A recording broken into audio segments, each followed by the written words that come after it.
এক গ্রামের পাশে ছিল এক ছোট পাহাড়। সেই পাহাড়ের ঢালে প্রতিদিন ছাগল চড়াতো এক গরিব রাখাল ছেলে, নাম তার রবিন।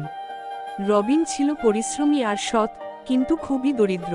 তার পিতা মাতা অনেক আগেই মারা গেছে, সে একাই তার জীবন চালাতো।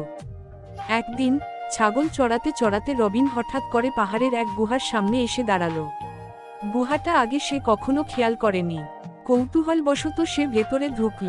গুহার ভেতরটা অন্ধকার, ঠান্ডা আর নিস্তব্ধ। কিছু দূর যাওয়ার পর সে দেখতে পেল এক পুরনো কুপাতের মতন কিছু একটা। পাশে লেখা, যে সৎ, সাহসী ও পরিশ্রমী, সেই পাবে ধনের অধিকার। রবিন হাত বাড়িয়ে কুপাটি খুলতেই হঠাৎ চারদিকে আলো ঝলসে উঠল।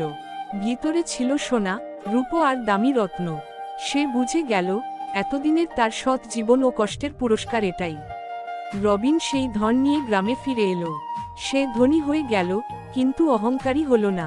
বরং সে গ্রামে একটি স্কুল তৈরি করল, যাতে গরিব ছেলেমেয়েরা পড়াশোনা করতে পারে। তার জীবন বদলে গেল, আর গ্রামবাসীরাও তাকে ভালোবাসতে লাগল।